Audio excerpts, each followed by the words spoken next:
मोतिहारी लोकसभा पे एक बड़ा सा ताला लटका हुआ है, लेकिन वीआईपी की तरफ से किसको चाबी मिलेगा अभी तक कोई क्लियर नहीं हुआ है। आपके जहाँ तक अपना टिकट की बात है, फाइनल हो चुका है, बंद हो चुका है लिफाफा। तो क्या जो कैंडिडेट आ रहा है और राधा मोहन सिंह जी का जो एक गढ़ माना जाता है, यहाँ के बाहुबल माने जाते हैं, तो उनको क्या टक्कर दे पाएंगे या फिर जातीय समीकरण को देखते हुए कैंडिडेट चुना गया? जो अभी आपका प्रत्याशी आ रहा है आपके तरफ से, उनको किस तरह से तैयार किया जा रहा है? जो मोतिहारी लोकसभा सीट माहौल बनाने का जब टाइम आएगा तो खुद ब खुद माहौल बन जाएगा और अच्छा माहौल बनेगा, देखिएगा परिणाम भी बहुत अच्छा होगा। मल्लाह जाति के जो लोग हैं, जो निषाद समाज से आते हैं, उनको 3 सीटें मिली, लेकिन 18% वाले मुस्लिम समाज को सिर्फ 2 सीटें मिली है। ऐसा क्यों? क्योंकि नमस्कार, मेरा नाम राजा बिहारी और आप शक्ति मीडिया वाले देख रहे हैं। दरअसल मोतिहारी लोकसभा सीट पे एक बहुत ही भारी सस्पेंस बना हुआ है, क्योंकि इस सस्पेंस के तहत जनता को ये समझ में नहीं आ रहा है कि आखिर वहां से वीआईपी पार्टी के तरफ से इस मोतिहारी लोकसभा के ऊपर जो ताला लगा हुआ है उसका चाबी किसको मिलेगा। इस सस्पेंस में हर दिन एक नया खबर अफवाह के रूप में फेसबुक पे या फिर सोशल मीडिया पे उड़ रहा है कि इसको आज मिलेगा, कल उसको मिलेगा, कल उसको मिलेगा, तमाम तरह के नाम जो आ रहे हैं। लेकिन आज हम बातचीत करने वाले वीआईपी के प्रदेश उपाध्यक्ष ऋतुराज जी से। सबसे पहले सर स्वागत है हमारे चैनल में। आपको भी और आपके सारे दर्शकों को मेरा नमस्कार है। सर, मोतिहारी लोकसभा पे एक बड़ा सा ताला लटका हुआ है, लेकिन वीआईपी की तरफ से किसको चाबी मिलेगा अभी तक कोई क्लियर नहीं हुआ है। आपके नजर में क्या लगता है? आप लगातार वीआईपी से जुड़े हुए हैं, पटना भी गए थे, तो फिर उस बीच क्या बातचीत हुई? क्या लगता है कि यहाँ मोतिहारी से किसका सीट क्लियर हो रहा है? देखिए, सबसे पहले मैं आपको बताना चाहूंगा कि अभी आपने बोला कि बहुत सारा अंदर से लोगों के अंदर बना हुआ है, क्या होगा। ये उत्सुकता जितना बना हुआ है हमारे लिए अच्छा है। हमारी नई पार्टी है, छोटी पार्टी है जी, जिसको भी देंगे बहुत सोच समझकर हम लोग करेंगे। और चुनाव में भी 40 दिन का समय है। बिल्कुल। आप समझते हैं कि चुनाव लड़ना आज के टाइम में, अपना इलेक्शन भी देने मुश्किल से 95 करोड़ का ही बजट, अपना 95 लाख का बजट रखा है, लेकिन कोई भी आम चुनाव आज के टाइम में आप समझ सकते हैं कि कम से कम 6 से 7 करोड़ का है। जी बिल्कुल। उससे कम का तो चुनाव है नहीं। तो हम लोग भी इस पर थोड़ा विचार कर रहे हैं कि भाई और 1-2 दिन जितना लेट हो रहा है उससे हमको नुकसान नहीं है, क्योंकि चुनाव का जो माहौल तैयार होगा वो 25 दिन पहले से होता है, 20 से 25 दिन ही पहले चुनाव होता है। अभी तो ठीक है, जो विपक्ष वाले हैं हमारे, जिनका बीजेपी वालों का, उनका तो सब जगह लगे हुए हैं और हम लोग भी लगे हुए हैं इंटरनल। तो हम लोग ये मन में है कि भाई ऐसे समय पर हम लोग घोषित करें कि भाई बजट में भी काम हो जाए और उस वक्त हम लोग के पास पूरा ताकत रहे, ऊर्जा अभी से अपना ऊर्जा खत्म ना हो जाए। और जहाँ तक अपना टिकट की बात है, फाइनल हो चुका है, बंद हो चुका है लिफाफा। 1 से 2 दिन के अंदर, मतलब अभी औपचारिक घोषणा होनी बाकी है। 19 से हम लोग अपना करने जाएंगे। नॉमिनेशन फाइल आपको मालूम ही है, यहाँ 12 से था तो कल हम लोगों ने झंझारपुर का कर दिया, और 19 से अपना गोपालगंज और मोतिहारी का है। तो हम लोग 100% सब रेडी हो चुका है। सर, आपके पार्टी को लेकर के मुस्लिम समाज में एक अलग है कि 2.6% वाले मल्लाह जाति के जो लोग हैं, जो निषाद समाज से आते हैं, उनको 3 सीटें मिली, लेकिन 18% वाले मुस्लिम समाज को सिर्फ 2 सीटें मिली है। ऐसा क्यों? क्योंकि तेजस्वी प्रसाद यादव ने जातीय जनगणना करा कर कहा था जिसकी जितनी हिस्सेदारी उसकी भागीदारी मिलेगी, लेकिन हिस्सेदारी के हिसाब से भागीदारी नहीं मिल रही। इस पे लोगों की नाराजगी है, इस पे क्या कहेंगे? मैं आपको इस बात को समझाना चाहूँगा कि हमारी पार्टी में सिर्फ मल्लाह नहीं, जी, सिर्फ निषाद नहीं है। पहले इसको समझने की बात है। हमारे पार्टी में ऋतुराज पांडे जैसे भी लोग, ब्राह्मण भी हैं, भूमिहार भी हैं, राजपूत भी हैं और कुशवाहा भी हैं, बहुत सारे से लोग हैं।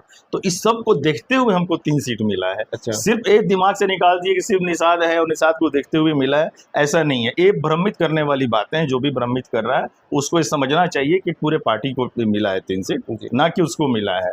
अब उस ढंग से आप कोशिश कीजिए। तो अभी एनडीए में जो इनको 5 सीट दिया गया है चिराग पासवान जी को, अब आपसे मैं पूछना चाहूँगा कि भाई क्यों 5 सीट उनको मिला हुआ है? अदर भी तो बहुत लोग हैं, बिल्कुल है कि नहीं है? लेकिन यहाँ पे बात ये फंसती है कि तेजस्वी प्रसाद यादव ने खुद कहा था कि जिसकी जितनी हिस्सेदारी उतनी उसकी भागीदारी। तो आपने जातीय जनगणना कराया, फिर अपनी हिस्सेदारी के हिसाब से भागीदारी भी दीजिए। नहीं, तो मैं वही बताया ना कि अगर हमारी पार्टी उनसे बिलोंग नहीं की होती जी, और उसके बाद अगर वो कैसे सीट देते, उसमें वो कितना निषाद और निषाद को दे रहे हैं, तब आप ये क्वेश्चंस कर सकते थे।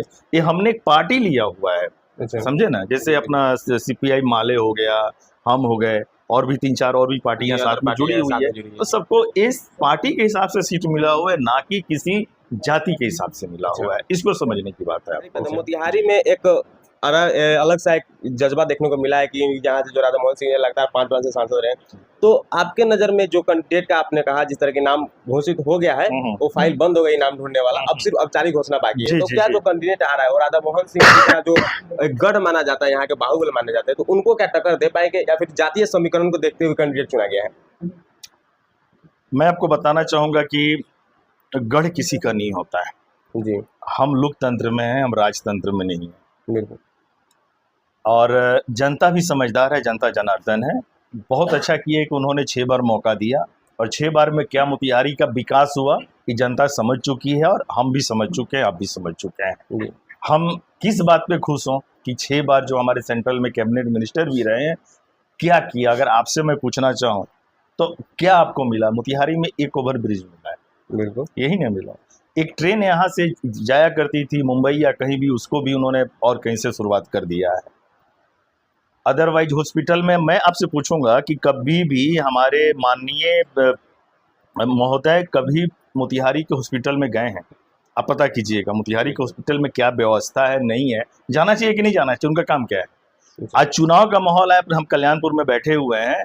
कल्याणपुर में अभी चुनाव का टाइम है तो 4 जगह सभा होगा, विदाउट उसके कभी वो आए होंगे झांकने के लिए कि हमारे कल्याणपुर का ब्लॉक में क्या हो रहा है, हमारे कल्याणपुर के हॉस्पिटल में क्या हो रहा है, हमारे कल्याणपुर की जनता किस हालात में है। आपको जनता ने इसीलिए चुनकर भेजा है ना, इसलिए चुनकर भेजा कि जाकर आप दिल्ली बैठ जाइए, इसीलिए भेजा है कि आप हमारे सवालों को, हमारे मुद्दों को उठाइए। कितने बार आपने उनका मुद्दा देखा है? चंपारण के लिए मुद्दा उठाते हुए आप पूछिए, कितने बार आपने देखा हुआ है? आपने संसद भवन में माननीय राधा मोहन जी का कितने बार मुद्दा देखा है? बिल्कुल। तो सर, जो अभी आपका प्रत्याशी आ रहा है आपके तरफ से, उनको किस तरह से तैयार किया जा रहा है जो मोतिहारी लोकसभा सीट? तैयार हम जनता करें, कार्यकर्ता करते हैं, समझे ना? प्रत्याशी अच्छा होना चाहिए, प्रत्याशी समझने वाला होना चाहिए, दुख दर्द को समझने वाला होना चाहिए, और जो कार्यकर्ता है उनके बातों को मानने वाला होना चाहिए। बाकी तो हम कार्यकर्ता और जनता ही करते हैं ना। हम आपको चुनकर भेजते हैं, और चुन के भेजने के बाद आप मेरा सुने ही नहीं। आप बहुत अच्छे हैं, सब गुण संपन्न है, और आपको हमने चुन कर भेज दिया, उसके बाद तू कौन, तो फिर फायदा क्या है? हमको ऐसा आदमी चाहिए कि जीतने के बाद एक आम जनता भी आपके पास आए और शान से आपकी कुर्सी पर बैठे और आपसे आंख में आंख मिलाकर बात करे। तो इतना कम समय बचा है, अभी तक प्रत्याशी का नाम घोषित नहीं हुआ, तो क्या लगता है इन सब जो बात आप कह रहे हैं कि जनता के बीच में अपना एक अटैचमेंट बनाना, इसको इतना कम समय में आप लोग बना पाइएगा? जनता बना रहे हैं, देखो रुके कहाँ हैं? अच्छा, हम रुके कहाँ हैं? सब जगह चल रहा है जो जहां पर है।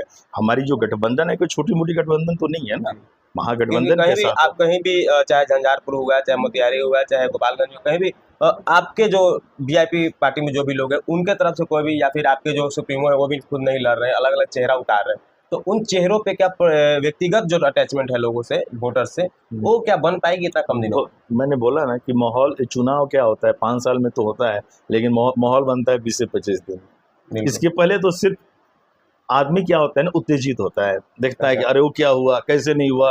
अब हम ही लोग के पार्टी को देखिएगा, आप सोशल मीडिया पे बहुत सारे बातें लोग कर रहे होंगे, युवा लोग भी बहुत सारे समय, विपक्ष भी ऐसा हो गया, वैसा हो गया, वैसा हो गया, लेकिन माहौल बनाने का जब टाइम आएगा तो खुद ब खुद माहौल बन जाएगा, और अच्छा माहौल बनेगा, देखिएगा परिणाम भी बहुत अच्छा होगा। चलिए, बहुत बहुत धन्यवाद।